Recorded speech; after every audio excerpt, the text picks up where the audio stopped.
Eude, homem canhoto. Queria te trazer essa reflexão sobre os improváveis que Deus usa para libertar, para fazer, para curar, para o propósito que Ele quiser. Né? O propósito de Deus ele não se limita nas limitações humanas, como era o caso de Eude, que era da tribo de Benjamim. Benjamim significa filho da mão destra, ou seja, ele não servia para a guerra, porque ele era canhoto. Alguns estudiosos dizem que ele tinha defeito na mão direita, deve ser o fato dele ser canhoto. Mas o que é mais interessante é que, embora ele fosse de uma tribo de mão destra, que era a tribo de Benjamim, ele era canhoto. O rei Eglon, ele aprisionou ali, Israel estava cativo já há 18 anos. Eude estudou, virou juiz, talvez pelo fato dele não conseguir participar ali da luta e tal, por ser canhoto, eles considerarem ele inválido, virou juiz. E ele foi levar lá para o rei Eglon, que escravizava Israel, o tributo. Quando ele chega no rei, ele deixa o tributo e a Bíblia diz que ele vem saindo. Quando ele está indo embora, que ele chega perto dos deuses, fala, não, eu tenho que libertar meu povo, vou voltar lá para resolver esse problema. A Bíblia diz que ele volta e quando ele volta, ele fala para o rei, eu tenho algo para te contar em segredo. E o rei exclama, cala-te. Deve ter pensado, ele deve ter algo a mais para mim, né? A ambição levou à ruína desse rei, porque ele fala, cala-te, vamos conversar aqui no meu solar, no reservado. Só que quando chega no reservado, e a Bíblia diz que ele desembanha aquela espada e atravessa com tanta força, a Bíblia faz menção que ele era gordo, o rei Eglon, que a empunhadura foi tão forte que a adaga entrou com cabo e tudo dentro da barriga do rei. E quando ele tirou, a Bíblia fala que a gordura fechou. Ou seja, não tinha como tirar. Era para a morte, né? Aquela estratégia era fulminante. O que eu queria chegar com essa conclusão? É Deus usar os improváveis como estratégia para vencer grandes pelejas, grandes batalhas. Às vezes você tem um defeito aí que, para os olhos humanos, eles te olham e parece ser um defeito. Pode ter certeza que Deus vai usar isso como estratégia para você vencer. Essa é a estratégia de Deus, é pegar os improváveis e usar como estratégia para vencer, seja o rei Eglon, seja as suas batalhas diárias, seja as vicissitudes da vida, seja as intempéries, seja o que vier. Quando as pessoas falam, mas você é canhoto, você é de... Cansei de ouvir isso, eu sou canhoto. A escola não foi feita para canhoto, cara. Na minha época não existia carteira para canhoto. Canhoto tem maior dificuldade para escrever porque você não vê o que você escreve. Mas eu era bom em outras coisas. E a minha mãe falava, você é diferente, você é isso, você é aquilo, porque você escreve com a mão esquerda, você vai aprendendo, adquirindo outras habilidades. Eu acho que foi o caso de Eude, de tantas outras pessoas. Porque não é só ser canhoto, é você ter uma debilidade física, você ser um deficiente físico mesmo, falando aqui no sentido literal da palavra, mas isso não te limita, não. Deus ele é especialista em usar essas limitações para fazer você vencer. O seu esforço pode ser maior? Pode, mas você vai conseguir.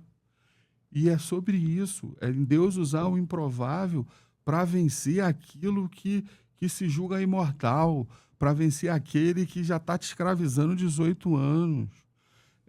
Ô, Tiago, o que você acha dessa passagem aí que fala sobre Eude, sobre o canhoto da tribo de Benjamim? Engraçado, né? Você citou no início a tribo de Benjamim, a tribo da mão direita, e quem salva é o canhoto, né? Engraçado que se a gente conseguisse pegar essa história e criar uma analogia para o que a gente está vivendo hoje, onde a gente vive uma sociedade moabita, sabe? Onde as coisas são vazias de sentido, a não ser que hajam interesses e onde a gente acaba vendo essa manipulação. Eu não posso não lembro o nome do filósofo, mas ele vai descrever a sociedade líquida, sabe? Acho que, se não me engano, é Bauman.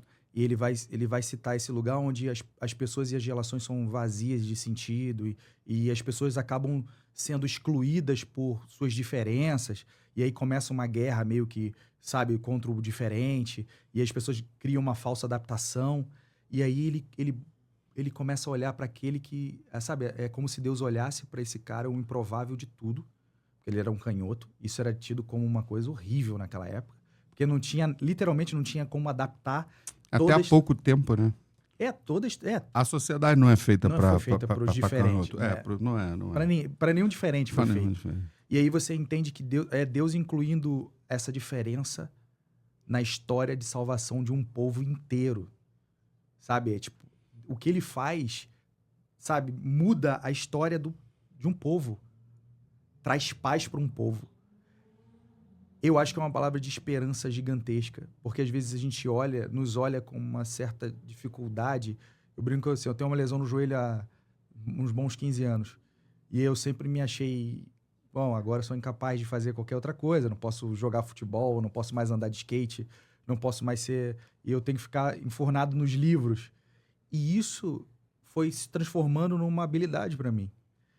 Deus me tirou de um lugar onde eu achei que não tinha mais função e me coloca num lugar onde eu sinto que eu tenho função. É revigorador quando você vê um próprio Deus, sabe, aquele que está acima de todas as coisas, olhar para um improvável e dizer, não, você é tão especial que a partir de você eu posso gerar algo muito especial para muita gente. Eu acho a mensagem, sabe, de uma forma brilhante. Essa mensagem é profunda, ela é transformadora, assim, na essência. Dizer, ei, você se acha diferente, você acha que não se encaixa, Deus tem um lugar para você. Deus tem um lugar, um encaixe para você. E vai ser a salvação de muita gente. Interessante, muito interessante. Quando você fala dos iguais e os diferentes, no direito a gente usa muito o princípio da isonomia, né? Que é o princípio da igualdade. E tem essa frase que você citou, vou falar ela com o que a gente usa no direito, tratar os iguais no limite de suas igualdades e os desiguais no limite de suas desigualdades, para tentar fazer uma justiça, entre aspas, né? Porque às vezes as pessoas acham que ser igual ou ser diferente, não existe diferença, mas existe muito grande. É o caso do anão delegado agora, é você botar um anão para dar salto com um cara com a perna de 2 metros e ele com a perna de 20 centímetros. Não tem? Que isonomia que tem nisso? Nenhuma, né? Quando você cita ali, eu lembrei disso, então eu queria só falar um pouco sobre os limites das igualdades e desigualdades. É isso, é tratar o igual como igual e o desigual no limite de suas desigualdades, para tentar fazer um pouco de justiça, que é meio complicado. Mas e aí, ô Diego, o que você achou de Eude aí, Eude? O que me impressiona nessa história, né, que você falou sobre limitação. Ele tinha uma limitação. E para Deus isso não é problema. Deus usa as pessoas em suas limitações para mostrar que a glória não vem da pessoa, vem de Deus. E foi assim em muita gente. E eu tiro isso como lição para minha vida. Desde que eu estudei na escola, eu era uma pessoa introvertida. Ao contrário do que eu sou hoje depois de um encontro com Deus. Eu não conseguia ler em público, eu não conseguia falar em público, o trabalho eu não fazia, eu tinha dificuldade nessa questão, eu não conseguia fazer muita tarefa na escola. Eu sempre ficava de castigo, eu sempre ficava de recuperação, mas eu sempre passava com muito esforço. Só que aí Deus pega uma pessoa que é introvertida, uma pessoa que eu não conseguia falar em público direito. Depois que eu me converti, minha vida foi transformada. Deus, ele pega essa pessoa que não tinha essa capacidade e hoje bota para falar com milhões de pessoas através da internet, nas igrejas e nos lugares. Então, eu tenho essa convicção que eu não posso nada, mas nas mãos de Deus, a gente se torna uma ferramenta que pode ser uma ferramenta para libertar um povo, uma ferramenta para poder trazer impacto, uma ferramenta para poder trazer conversão em muitas pessoas até Cristo, sabe? O perigo é quando a gente não entende ou a gente acha que nós somos capazes de alguma coisa. Mas se você for uma pessoa que realmente tem limitações, sabe? Que você é diferente, mas você entende que você é diferente e é por isso que Deus te usa, eu acho que isso faz todo sentido. Muito forte isso que você colocou, porque o que acontece? É bem improvável que você fosse virar um influencer digital, né? O cara é introvertido, aí vira influencer digital. É o improvável de Deus. É assim que Deus faz, irmão. Ele pega um introvertido e dá 1 milhão de seguidores para ele ter que falar com ele todo santo dia. Não é só quando ele quer, não. É quando ele não quer também, ele vai ter que falar. Porque o povo está lá sedento e quer ouvir. Então, o que acontece? Aí Deus usa o cara introvertido para ser pregador. O cara vai ter que ter o dom da oratória, né? O dom, né? Pois é. Não é só dar oratória, né? Ali o cara tem que ser muito bom em muitas coisas, né? Que é relacionado à fala. E aí o cara introvertido não gosta de falar. E aí Deus vai lá e pega o diferente e dá 1 milhão de seguidores para ele. Fala, agora você vai falar, eu quero é que você fale. Você não vai ficar nessa aí de introvertido. E acabou. E é assim que Deus vai fazer contigo. Ele vai pegar a sua limitação e não é o que você quer. Porque por ele não iria falar. É o propósito de que é maior que você. Quando você entender que o propósito é maior do que as suas limitações, você não vai ter dúvida alguma de que você vai conseguir. Mas no propósito de Deus. Entendeu? Então essa é a reflexão que fica hoje aí para você. Aí, galerinha, segue a gente, comenta, compartilha aí para dar uma moral pro canal. Segue o Diego Evangelista, o Thiago aqui também. Quer deixar aí, Thiago, tuas redes sociais aí, Thiago? Porque de repente eu solto isso num longo lá no YouTube, entendeu? Eu tenho... 300 redes sociais, né? Não, que dera, eu sou bem escondido virtualmente. Eu posso te mandar. Né? Pelo jeito. A partir de hoje não vai ser mais, Deus vai fazer um rebuliço assim que você vai ficar igual o Thiago. Acho que é @pbmartins, né? Presbítero Martins. Tá lá, tô na rede social. Sou teólogo, especializado em ciência da religião. E a gente tá aí conversando sobre, trazendo um pouco de filosofia, de teologia, pensamento cristão, tentando entender essa confusão que a gente está vivendo hoje e trazer isso para a realidade. Tem tudo a ver, né?